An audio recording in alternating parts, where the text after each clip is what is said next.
সনাতন ধর্মে একাদশী তিথি বিশেষ মাহাত্ম্যপূর্ণ। এই দিনে শ্রী বিষ্ণুর আরাধনা করা হয়। প্রতি মাসে দুটি করে একাদশী থাকে, একটি শুক্লপক্ষে ও অন্যটি কৃষ্ণপক্ষে।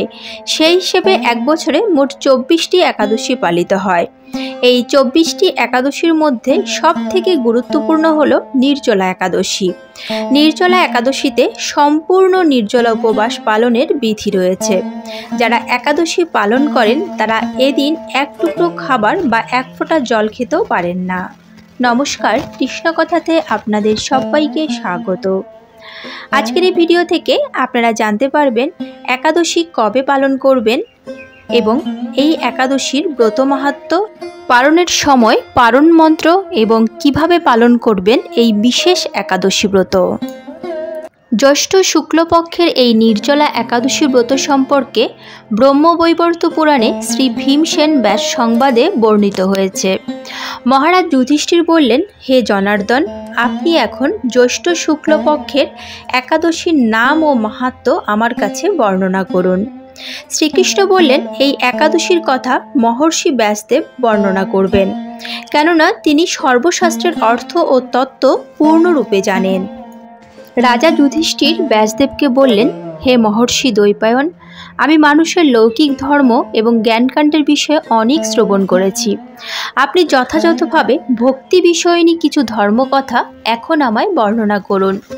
শ্রী ব্যাসদেব বললেন, হে মহারাজ, তুমি যেসব ধর্মকথা শুনেছ, এই কলিযুগের মানুষের পক্ষে সে সমস্ত পালন করা অত্যন্ত কঠিন। যা সুখে সামান্য খরচে অল্প কষ্টে সম্পাদন করা যায়, অথচ মহাফল প্রদান করে এবং সমস্ত শাস্ত্রের সারস্বরূপ, সেই ধর্মই কলিযুগে মানুষের পক্ষে করা শ্রেয়। সেই ধর্মকথাই এখন আপনার কাছে বলছি। উভয় পক্ষের একাদশী দিনে ভোজন না করে উপবাস ব্রত করবে। দ্বাদশী দিনে স্নান করে শুচি শুদ্ধ হয়ে নিত্যকৃত্য সমাপনের পর শ্রীকৃষ্ণের অর্চনা করবে। এরপর ব্রাহ্মণদের প্রসাদ ভোজন করাবে। অশৌচাদিত এই ব্রত কখনো ত্যাগ করবে না। যে সকল ব্যক্তি স্বর্গে যেতে চান তাদের সারা জীবন এই ব্রত পালন করা উচিত। পাপ কর্মে রত ও ধর্মহীন ব্যক্তিরাও যদি এই একাদশী দিনে ভোজন না করে তবে তারা যম যাতনা থেকে রক্ষা পান। শ্রী ব্যাসদেবের কথা শুনে গদাধর ভীমসেন অশ্বত্থ পাতার মতো কাঁপতে কাঁপতে বলতে লাগলেন, হে মহাবুদ্ধি পিতামহ, মাতা কুন্তী, দ্রৌপদী, ভ্রাতা যুধিষ্ঠির, অর্জুন, নকুল ও সহদেব এরা কেউই একাদশীর দিন ভোজন করেন না। আমাকেও অন্ন গ্রহণ করতে নিষেধ করে, কিন্তু দুঃসহ ক্ষুধা যন্ত্রণার জন্য আমি উপবাস করতে পারি না। ভীমসেনের এরকম কথায় ব্যাসদেব বলতে লাগলেন, যদি স্বর্গাদি দিব্যধাম লাভে তোমার একান্ত ইচ্ছা থাকে তবে উভয় পক্ষের একাদশীতে ভোজন করবে না। তদুত্তরে ভীমসেন বললেন, আমার নিবেদন এই যে উপবাস তো দূরের কথা, দিনে একবার ভোজন করে থাকাও আমার পক্ষে অসম্ভব, কারণ আমার উদরে বৃক নামে অগ্নি রয়েছে। ভোজন না করালে কিছুতেই সে শান্ত হয় না। তাই প্রতিটি একাদশী পালনে আমি একেবারেই অপারগ। হে মহর্ষি, বছরে একটি মাত্র একাদশী পালন করে যাতে আমি দিব্যধাম লাভ করতে পারি, এরকম কোনো একাদশীর কথা আমাকে নিশ্চয়ই করে বলুন। তখন ব্যাসদেব বললেন, জ্যৈষ্ঠ মাসের শুক্লপক্ষের একাদশী তিথিতে জলপান পর্যন্ত না করে সম্পূর্ণ উপবাস থাকবে, তবে আচমনে দোষ হবে না। এই দিন অন্নাদি গ্রহণ করলে ব্রতভঙ্গ হয়। একাদশীর দিন সূর্যোদয় থেকে দ্বাদশীর দিন সূর্যাস্ত পর্যন্ত জলপান বর্জন করলে অনায়াসে 12টি একাদশীর ফল লাভ হয়। বছরের অন্যান্য একাদশী পালনে অজান্তে যদি কখনো ব্রত ভঙ্গ হয়ে যায়, তাহলে এই একটি মাত্র একাদশী পালনে সেই সব দোষ দূর হয়। দ্বাদশীর দিনে ব্রাহ্ম মুহূর্তে স্নানাদি কার্য সমাপ্ত করে শ্রীহরির পূজা করবে। সদাচারী ব্রাহ্মণদের বস্ত্রাদি দান সহ ভোজন করিয়ে আত্মীয় স্বজনের সঙ্গে নিজে ভোজন করবে। এরূপ একাদশী ব্রত পালনে যে প্রকার পুণ্য সঞ্চিত হয়, এখন তা শ্রবণ করো। সারা বছরের সমস্ত একাদশীর ফলই এই একটিমাত্র ব্রত উপবাসে লাভ করা যায়।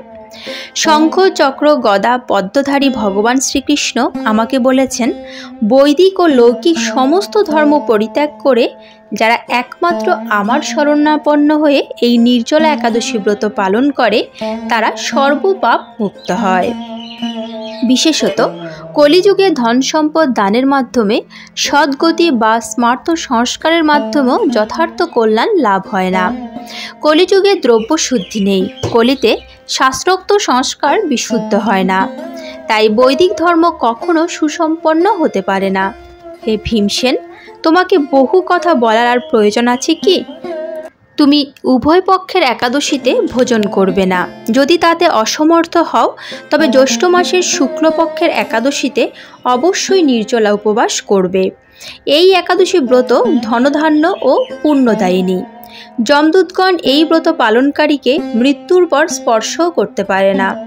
পক্ষান্তরে বিষ্ণুদূতগণ তাকে বিষ্ণুলোকে নিয়ে যান।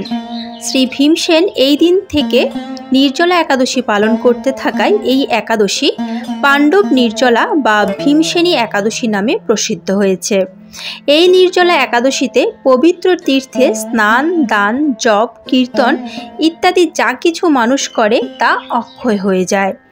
যে ব্যক্তি ভক্তি সহকারে এই একাদশী মাহাত্ম্য পাঠ বা শ্রবণ করেন তার স্থান হয় বৈকুণ্ঠ ধামে। এখন দেখে নেওয়া যাক জ্যৈষ্ঠ মাসের শুক্লপক্ষের এই নির্জলা একাদশীর সময়সূচি। একাদশী বার্তা। তারিখ 7 জুন 2025, বার শনিবার। একাদশীর নাম পাণ্ডবা নির্জলা একাদশী। পারণের সময় পরের দিন অর্থাৎ রবিবার বাংলাদেশ ঢাকা পারণের সময় সকাল 5:11 থেকে 7:50 মধ্যে। ভারত কলকাতা পারণের সময় হল সকাল 4:51 থেকে 7:20 মধ্যে। এবার চলুন জেনে নেওয়া যাক কিভাবে পালন করবেন এই নির্জলা একাদশী। যারা আমিষ আহার করেন তারা একাদশীর আগের দিন অর্থাৎ দশমীতে এবং একাদশীর পরের দিন অর্থাৎ দ্বাদশীতে নিরামিষ আহার করবেন। দশমীতে ভগবান শ্রীকৃষ্ণের চরণে ফুল নিবেদন করে সংকল্প করবেন, হে ভগবান, আমাকে কৃপা করুন যাতে আগামীকাল একাদশী আমি নিষ্ঠার সাথে পালন করতে পারি। পরদিন অর্থাৎ একাদশী তিথিতে ভোরে অর্থাৎ ব্রহ্মমুহূর্তে শয্যা ত্যাগ করে স্নান সেরে শুচিশুদ্ধ হয়ে শ্রীহরির মঙ্গল আরতিতে অংশগ্রহণ করতে হয়। শ্রীহরির পাদপদ্মে প্রার্থনা করতে হয়, হে শ্রীকৃষ্ণ, আজ যেন এই মঙ্গলময়ী পবিত্র একাদশী সুন্দরভাবে পালন করতে পারি। আপনি আমাকে কৃপা করুন। ভগবান শ্রীকৃষ্ণের সম্মুখে অবশ্যই এই সংকল্প নিতে হয়। চেষ্টা করুন এই পবিত্র দিনটি গীতা পাঠ, নাম সংকীর্তন এবং মালা জপের মাধ্যমে অতিবাহিত করার। একাদশীর ব্রত পালন করে পরের দিন ভোরে স্নান সেরে পারণের সময়ের মধ্যে পঞ্চরবিশস্য ভগবানকে ভোগ নিবেদন করে 3 বার ভক্তি সহকারে পারণ মন্ত্র পাঠ করে একাদশীর ফল ভগবানের সম্মুখে ভক্তি সহকারে অবশ্যই অর্পণ করতে হয়। এরপর সেই অনুকল্প প্রসাদ গ্রহণ করে পারণ অর্থাৎ একাদশী ব্রত ভঙ্গ করতে হয়, নচেত পূর্ণ একাদশীর ফল লাভ থেকে বঞ্চিত থেকে যেতে হয়। এবার চলুন জেনে নেওয়া যাক একাদশীর পারণ মন্ত্র। একাদশম নিরাহার ব্রতে নানন কেশব প্রসিদ সুমুখনাথ জ্ঞানদৃষ্টি প্রদভব। হে কেশব, আমি অজ্ঞানরূপ অন্ধকারে নিমজ্জিত আছি। হে নাথ, এই ব্রত দ্বারা আমার প্রতি প্রসন্ন হয়ে আমাকে জ্ঞান চক্ষু প্রদান করুন। একাদশী ব্রত পালনের প্রকৃত উদ্দেশ্য কেবল উপবাস করা নয়, নিরন্তর শ্রী ভগবানের স্মরণ, মনন, শ্রবণ ও কীর্তনের মাধ্যমে একাদশীর দিন অতিবাহিত করতে হয়। ভক্তদের এই দিন 25 মালা বা যথেষ্ট সময় পেলে আরও বেশি জপ করার নির্দেশ দেওয়া হয়েছে। একাদশী পালনের সময় পরনিন্দা, পরিচর্যা, মিথ্যা ভাষণ, ক্রোধ, দুরাচারী, স্ত্রী সহবাস সম্পূর্ণরূপে নিষিদ্ধ। হরে কৃষ্ণ। আজকের মতো ভিডিওটি এখানেই শেষ হলো। আশা করি আপনাদের ভালো লেগেছে। যদি ভালো লেগে থাকে তাহলে অবশ্যই একটি লাইক করবেন। যদি রাধা মাধবের পরম ভক্ত হন তাহলে কমেন্টে রাধা মাধবের জয়গান করতে ভুলবেন না যেন।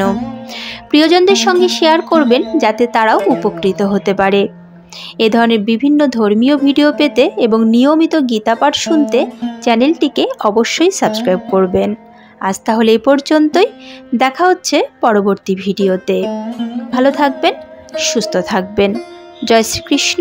রাধে রাধে। সবশেষে আমার সাথে বলুন সেই মহামন্ত্র, শুধু একবার, হরে কৃষ্ণ কৃষ্ণ কৃষ্ণ হরে হরে, হরে রাম রাম রাম হরে হরে।